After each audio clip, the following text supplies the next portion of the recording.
Hey guys, welcome back to Magic TV. My name's Craig. It is 9 o'clock on a Monday, which means it's time for a 5x5. Now, this is where I take 5 subjects related to magic. I spend 5 minutes talking about each subject and I move on to the next subject. It's always quick, it's always snappy. You never know what you're going to get. Well, you kind of know what you're going to get today because you're going to get a performance special. Now, last week I did a 5x5 on Greg Wilson's card magic, my favourite Greg Wilson card routines.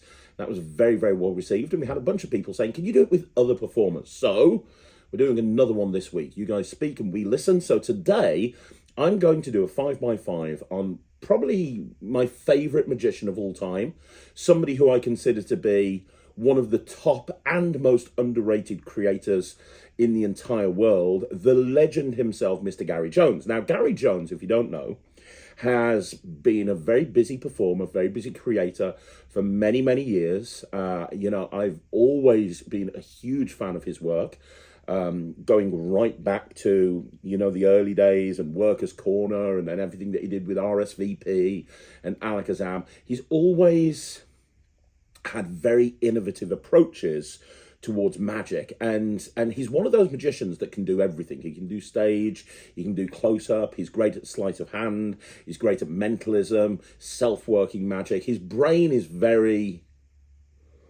well, put it this way, if he ever dies, which everyone will do at one point, I suppose, his brain needs to be donated to science because it works differently to everyone else's. He is an incredible creator, and you don't see stuff come. You don't see many things these days coming out through Gary Jones. Not because he's not creating; he's just busy performing. He's busy being a performer. But because of that, you don't. There's a lot of new people getting into magic that might not be aware of Gary's material. Well, we're hopefully going to change that because today I'm going to be doing a 5x5 special on some of Gary's best card magic. Now, he's brought a lot of card magic out, and I'll probably end up doing 2 or 3 of these 5x5s because of how much material is actually produced.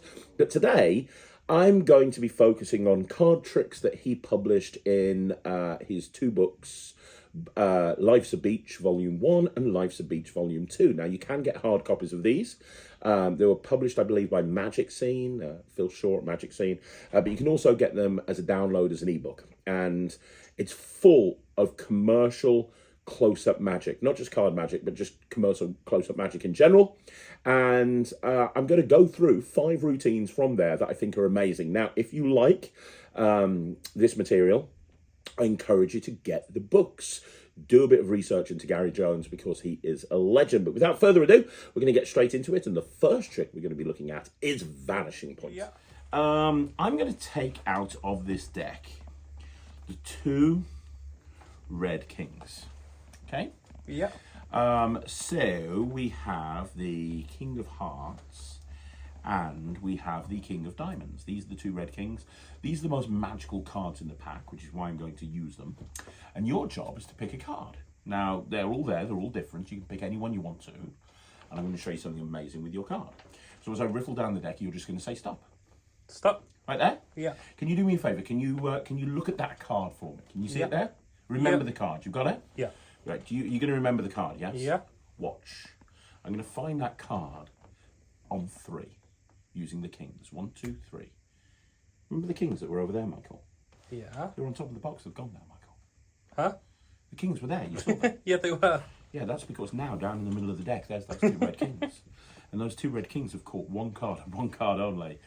Would that be your card? That would be indeed. Boom. A lot of people say that their favourite sandwich routine is monkey in the middle, or, different people say different things. My favourite sandwich routine of all time is this. Vanishing Point is incredible. And Gary's one of the only people that I've seen that has, most sandwich routines, it's the same thing. You've got 2 cards, you wave them over, the card appears, right? The focus is on the card appearing in between the 2 sandwich cards, in this case, 2 kings.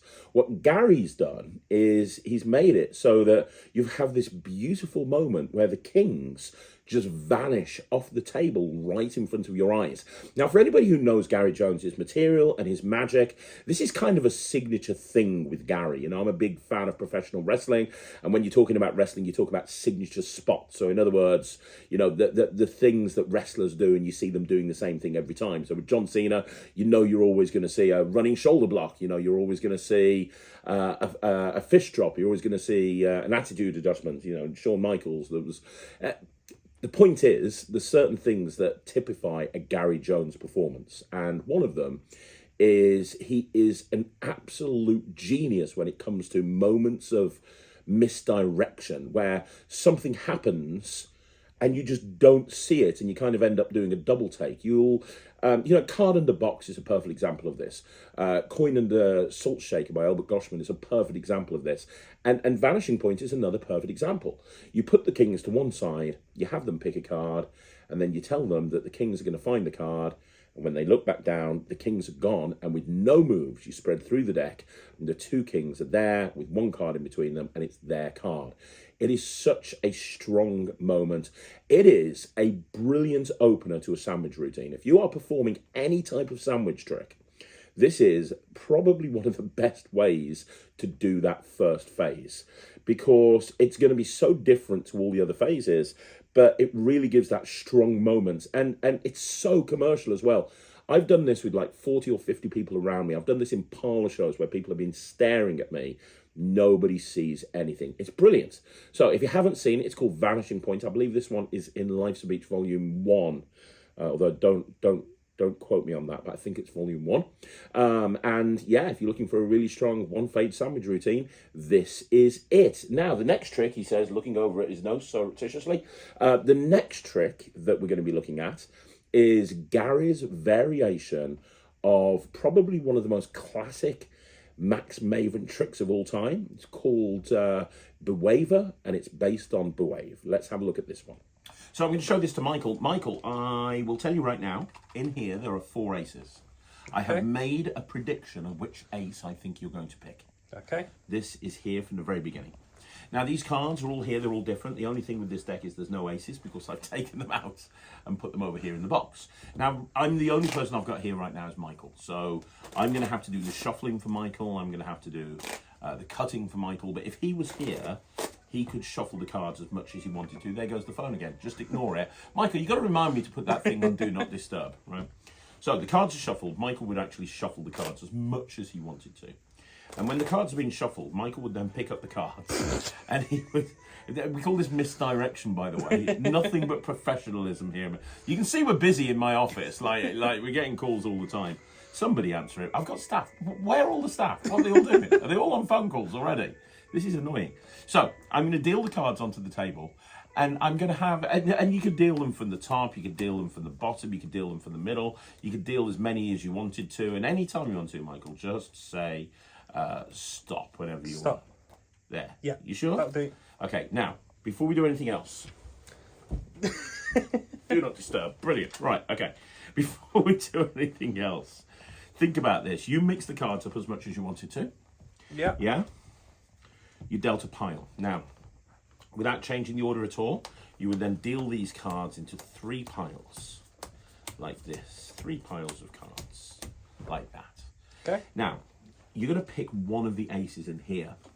The reason I've done it this way is it makes it completely random. A lot of people gravitate towards certain suits, but this is completely random. I want you to pick one of the top cards that you've ended up on. Now think about this. You shuffled as much as you wanted to. You took cards from all over the place. You stopped any time you wanted to. You dealt them yourself. No one knows what those cards are. You're going to pick whichever one you want to. Whichever card you pick, we're going to use that suit. Okay. So that's 1, 2, or 3. Which one do you want to use? 3. 3. That one over there. Yeah. Now, do you want to change it for one of the other 2? No, I'll keep you with 3. can do if you want to. I'll keep with 3. You keep with 3. Are you positive? Yeah. Now, think about this. We'll just put that there for a minute. Think about this. You could have ended up with any suit. There's clubs, there's spades, there's hearts, there's that. All the suits are there. And you could have shuffled and had any of these. It was completely random. But you ended up with the diamond. Okay. So, that means that you've picked a diamond. Okay. I told you I knew which ace you would pick. To prove it to you, if I take these cards out, you will see that there's nothing else in there, just the 4 aces. Yeah. and you'll see that there's one ace face down and one ace only. It's not the ace of hearts, it's not the ace of spades, it's not the ace of clubs, it's the ace of diamonds. I knew you'd pick the ace of diamonds. But to prove it to you, maybe you think I did some sort of weird flippy dippy move. That's a move where you flip the ace over when you're not looking. I didn't. And to prove it to you, these have red backs, that has a blue back. The ace of diamonds is the only... In fact, I knew you'd pick the ace of diamonds because this doesn't even... It's not even an ace, it's a blank card. That's because right from the very beginning, I put one card under my close-up pad and one card only, and that is the ace of diamonds, Michael. That's how I knew you would pick the ace of diamonds. So that is called Bewaiver, and that is Gary's version of Bewave by Max Maven. Now, full disclosure, I have slightly changed the method to this trick, and the reason I changed it is very simply, when I first read it in this is from Life's a Beach Volume 1. When I first read it, I loved the premise. I loved the idea of doing Bewave, but with regular cards, and I just love the whole concept of it. And Gary's got this wonderful way of doing it, where he's kind of getting the spectator to kind of he loves me not type of count. They cut off some cards, they decide how many cards they're going to cut off, and they're kind of using those cards to very, very randomly select a colour and then a suit. And it was great, and there's nothing wrong with that at all. But for various different reasons, I, over the course of the first couple of years of performing this, changed it to the method that you saw there. So that the force of the suit is slightly different, and it just suits me better. But I encourage you to look up the original way of doing it, because the original way of doing it was exceptional. But the whole point is, this is a great version of the wave that you can literally just put into your show at any point. Now, I did it the way that Gary originally wrote it up, which is putting them into the card box, but you don't have to do that. You can have this as a packet trick if you want to. And one way that I did this for a long while is I put this into a Himba wallet. So on one side of the Himba wallet, I had the 4 aces. And in the other side of the Himba wallet, I had the ace of diamonds. So I would give I would open up the wallet and show that inside there I had 4 aces, and I would put the wallet to one side, or I'd give it to the spectator, hold on to. I'd then use the deck of cards, and I'd go through the various different methods to actually have the suit selected, and then I'd take the wallet back off them, take out the aces, show that the wallet's empty, put it on the table, go through the whole thing, and then the ace of diamonds vanishes and appears back in the wallet, which is a really great way of doing it. But it's a very strong version of Bewave. If you like Bewave and you want to do a completely different version with no gaffes at all, Gary even goes through in the book how to do this without even needing to use a blank card. So if you haven't got a blank card, it makes absolutely no difference. But that one is called Bewaver. It's brilliant. Now, the next one I'm going to be talking about is, he says again, looking at his notes, I'll keep the notes over here. The next thing I'm going to be looking at is instant reverse. Now, Gary was the first person I saw do this plot. And since then, there's been a few different people that have released variations of this plot. But Gary's the first person that I saw ever do anything like this. And it's an amazing packet trick. And the nice thing about Gary's version, which is it's super easy. It's just a couple of double lifts. And it's all examinable. Let's have a look at it. This is instant reverse. You fairly observant, yeah? Ish. We're going to see. How many cards are there? 5. Very good. Now, I want you to watch very carefully. I'll tell you right now, it's the ace, 2, 3, 4, 5 of spades. And I want you to watch where I put them. The ace of spades goes over there. So that's the ace, right? Yeah. The ace goes over there. Now, after the ace, we have the 2 of spades. Now, the 2 goes right next to the ace. I'm making this as easy as possible. So it goes ace, it goes 2. The next one is the 3 of spades. The 3 of spades goes right there. So we've got ace, 2, 3. Are you following this, yeah? The next one is this one here, which is the 4 of spades, and then finally the 5 of spades. So what's the order? Ace, 2, 3, 4, 5, right? Yeah. Till I snap my fingers. And when I do, now the ace is over there, the 2's over there, the 3's over there, the 4's over there, the 5's over there. I don't even understand that, but if you were here, you could examine those. Now, I say it's a packet trick, and it is a packet trick, but the cool thing about this trick is you don't have to actually do it as a packet trick if you don't want to. What do you mean, Craig? Well, you could actually just say, I'm going to go through this deck and I'm going to take out 5 cards.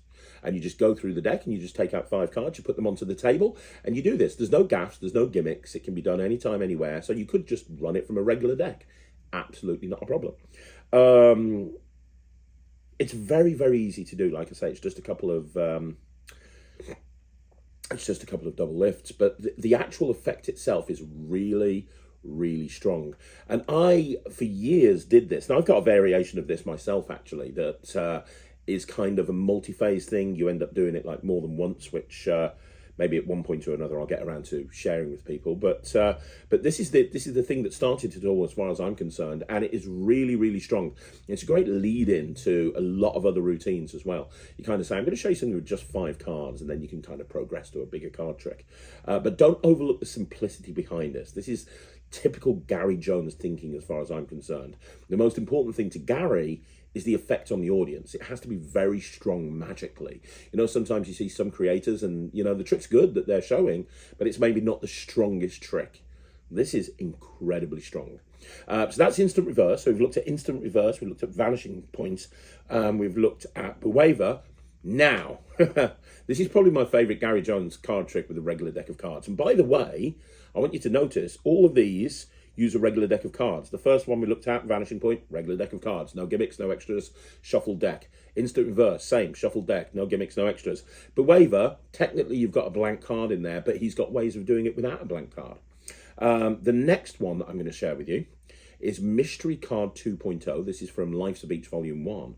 Mystery Card 2.0. Damn, it's good. It's probably one of my favourite mystery cards of all time. In fact, no, I would say this is my favourite mystery card of all time. In my opinion, it even trumps the original Brother John Hammond mystery card. Why? Well, you're about to find out. We're going to start off by having a mystery card selected. Okay. It's called a mystery card because it's going to be a mystery to everybody what the card is. I'll go back and forth, just say stop. Stop. Right there, you sure you want that one? Yeah. Okay. Now, we will take that mystery card and we will pop it down in the middle of the deck. Now, this is a regular deck of cards. There's no setup, there's no gimmicks. You could have shuffled these before we started. We have one card there, mystery card. That's there from the very beginning. Now, I want you to pick a card as well, and I'm allowed to see this one.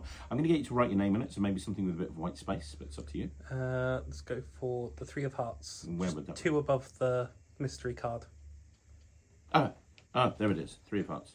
Wonderful stuff. So I'm going to put Mike on here, but you would normally sign this yourself. Is that fair? Yeah. So we have a mystery card somewhere in the middle of the deck that's been there from the very beginning, correct? Yeah. Now I'm going to mix these up a little bit. It's very important that these get mixed up so you don't know where the mystery card is. That's very, very important. And we're going to pop your card, the 3 of Hearts. Try to remember that card. Yeah. We're going to pop that down somewhere into the middle, and just in case you've got some sort of weird shuffle trafficking ability, we'll cut it in there as well. So we know that that card's lost in the pack, correct? Yeah. Let me just turn over some cards and spread them out. You don't see your card anywhere near the face, do you? No. Sorry, anywhere near the top. And you don't see your card anywhere near the bottom. Your card genuinely is somewhere in the pack, right? Yeah. Now, do you want me to find your card the easy way or the hard way? The hard way, of course. Well, the hard way, I can do it like this. Found your card. Where is it? See, before you signed a card, we put a mystery card somewhere down in the middle of the deck, didn't we? Yeah. We did that at the very beginning. Before you even signed a card, we put a mystery card there. It's the only card turned over in the deck. Yeah. Now, here's the weird thing. If you look through these cards, you won't see your 3 of Hearts. And do you know why? You never could have picked a 3 of Hearts because this mystery card has been your card from the very, very beginning.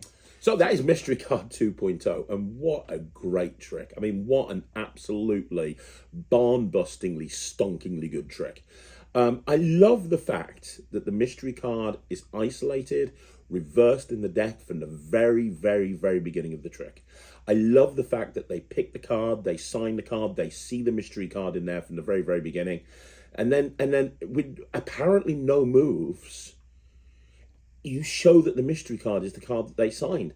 And what's really cool is when you spread the deck out face up and you say, well, do you remember that mystery card? It's already done, but they don't even realise it. It's only when you say, well, do you see your card? And that's kind of when the penny drops and then they begin to realise and they're like, no. Now, some people will say that this isn't as strong as Brother John Hammond's trick, for example, because it's not isolated on the table. It's reversed in the middle of the deck. And honestly, I can tell you through years of performing this that is totally not a thing at all. Also, the other thing is a lot of mystery cards. You tend to find that there's a move that you have to do when you go to show the mystery card. So with John Hammond's original mystery card, you've got to do a switch. And, it's justified because you're picking up the card with the aces, so you don't touch it. But there's always kind of that moment. I think the only person that I've ever seen that's got away from that moment is John Cristofero, who also had a version in his latest book, The Nth Degree, that didn't have that. But a lot of them do. With this, it doesn't. When they see that card reversed in the deck, all the moves are done at that point, but it doesn't feel like anything's happened. The spectator can even reach into the spread and take that face-down card out themselves. That's what makes it so strong. So, there you go. That's Mystery Card 2.0, Lives of Each Volume 1. And we're going to finish off with Gary's variation of one of my favourite tricks of all time. And honestly, this has made one of my favourite tricks of all time even more commercial. Let me talk you through it. This is called the Crazy Card Trick. This is a regular shuffle deck of cards in use, anytime, anywhere. And normally I'd have 2 spectators to help me with this, but I don't have 2. I have 1, you. Yeah. So you're going to have to play 2 spectators. And normally I wouldn't see the cards that are picked, but as it's just you and I want the card signed, I'm going to have to look at them. So which 2 cards would you like? Let's go for... the 2 of clubs and the 3 of hearts, they're next to each other. The 2 of clubs and the 3 of hearts. Yeah. Well, that's already got your already signature signed, on, hey. so there you go. We've saved half the battle there. So are you happy with that one, or do you want to use a different one? Okay. So I'm going to put Michael on one and Mike on the other. Okay. So we've got 2 cards. Both cards get lost into the middle of the deck. The first one goes there, and it's important that they're in 2 different parts of the deck. So we'll put that one right there. And I would not normally know what those cards are. I know I saw them, but normally when you're performing this, you wouldn't know what the cards were. The cards are lost in the deck. You shuffle them, you cut them, you make sure that they are completely and totally and utterly mixed up. Now, Michael, we're going to take 4 cards. Okay. 4 cards from somewhere in the deck. So as I go through the deck, just say stop. Stop. You sure? Yeah. Right there. So we're going to take 1, 2, 3 for these 4 cards. Now, we're not going to use the rest of the cards. We're just going to use these 4. And specifically, we're just going to use one of them. We'll get back to the signed cards in a bit. The card we're going to use is the 2 of diamonds. Okay. Okay. Now, interestingly, this 2 of diamonds is quite magical. Let me show you why. Watch. I'm going to go very slowly. There are 4 cards, right? Yeah. And the 2 of diamonds is on the face. So if I count these 4 cards into my hand one at a time, and I reverse count them, the 2 of diamonds goes from the bottom to the top, exactly. Now, that's not magical, that's just logic, obviously. But if I put that 2, and I put the others on top, that 2 goes to the bottom, right? So I do the magic move, that's the magic move. That's when the 2 comes straight up to the top. Now, you might have missed it. There's a rule in magic, never repeat a trick. I'm going to do it again. The 2 gets counted on. The other 3 cards go on top of the 2. So where's the 2? It's on the... top. That's what happens. You see, the card keeps coming up to the top. Now, look, I'm going to go really slowly. You see that card going into the middle, right? Yeah. So where is it? Should be in the middle. It's but in the it's middle. Going to be on the top. It's on the top, exactly, right? If I take the card, the 2, and put it on the table, we know it's on the Table, top. is the answer there, right? If I take that 2 and I put it down underneath, it comes to the top. I could keep doing this over and over again.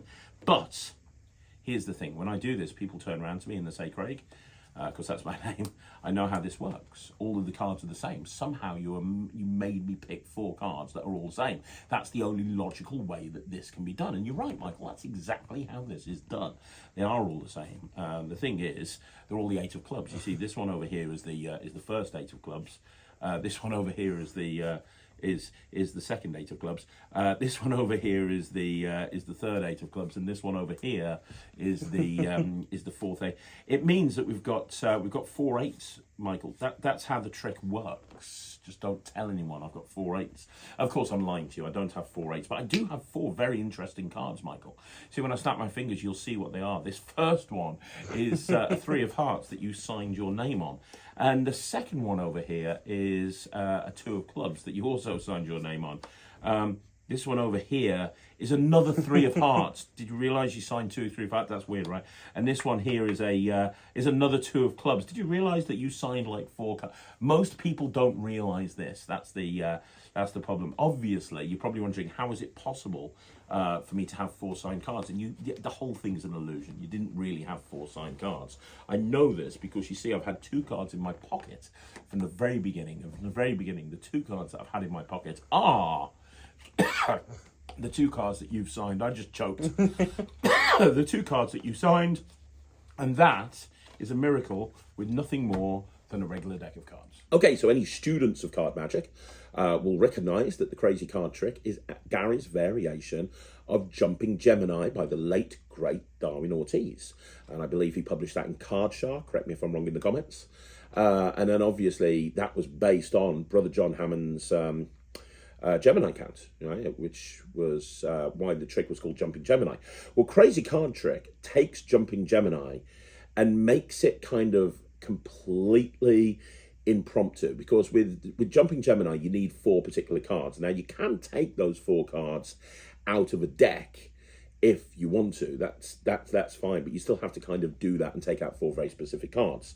With with Crazy Card Trick, there's a few things that I like. First of all, it's 2 signed cards. The cards are lost in the middle of the deck and they're gone. You then take 4 cards randomly out the deck. And the cool thing is they forget about the signed cards. And there's no setup. There's no taking particular cards out. You know, the deck, it can be shuffled from the beginning. You can be mixed up as much as you want to. It's brilliant. It really is. And then what's nice is in the original Jumping Gemini, you ended up with 4 kings for kind of no reason at all. It was just like, hey, it's the 4 king trick, and it was a cool finale, but it didn't really make much sense. And then the deck couldn't, those 4 cards couldn't be examined, so you had to put them away in the deck quickly or put them away in your pocket. With this, you're getting 4 signed cards to appear at the end, which is kind of really funny because they see the first signed card, they see the second signed card, and through experience, I can tell you, they think that the next 2 are going to be like the 2 other cards, and then you show that you've got a 3rd signed card and a 4th signed card. And that's a real, you know, Paul Harris would describe this as a real moment of strange, which it is. And then you take the cards, you put them away in the deck, but then you pull the 2 signed cards out from your pocket. And the misdirection to actually palm those off and do that is just brilliant. So yeah, this is killer. I mean, if you guys do Jumping Gemini, this is a better version. You know, I'm sorry, but it is. If you don't do Jumping Gemini, honestly, the Crazy Card Trick, what I love about the Crazy Card Trick and Jumping Gemini really as well, is that there's so many different moments of magic. You're almost beating them up with magic. You know, sometimes you go to those gigs and it's kind of like, well, I've got to, I've only got 3 or 4 minutes at this group.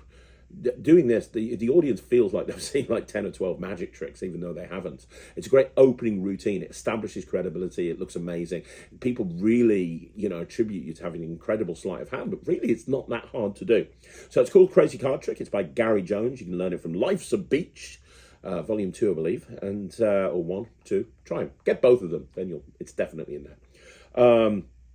But yeah, that's Crazy Card Trick, and that's your 5th Gary Jones card trick. So there you go, guys. That's another video in the bag. Once again, do me a favor. Let me know what you think in the comments down below. Also, don't forget you can go and support Gary Jones by going and buying the books from him. Now, the other thing you can do is Chris Congreve bought out a book about a couple of years ago now called Alas, was it Alas, Chris and Jones, that's it, I think it was Alas, Chris and Jones, and it was a kind of an amalgamation of some of Chris's best material and some of Gary's best material. I know there's a crossover, so if you don't want to get Life's a Beach Volume 1 and 2, some of these tricks might be in Chris's book, so it's worth speaking to Chris Congreve, going to his magic shop as well, which is Stellar Magic, and checking out to see if whether they're there or not. But either way, if you want to know more about Gary Jones, if you want to see another Gary Jones performance special, let me know down below. We can get into some of his other stuff like Ambitious Jazz. Oh, that's a good one. And There's so many really good Gary Jones tricks, and we haven't even started on the coin stuff yet. I could probably just take over Magic TV for a month with Gary Jones material and still not even get close to half of his repertoire. That's how prolific and amazing the man is. But anyway, let me know what you think in the comments down below. Don't forget, if you want to join the Netrix, you can do so by going to thenetrix.com. It's my online streaming platform for magicians, and it's available for business right now. Go hang out where all the cool kids do and go and join the Netrix. Outside of that, I'll see you again soon. Thank you so much for watching. My name's Craig, and this is Magic TV.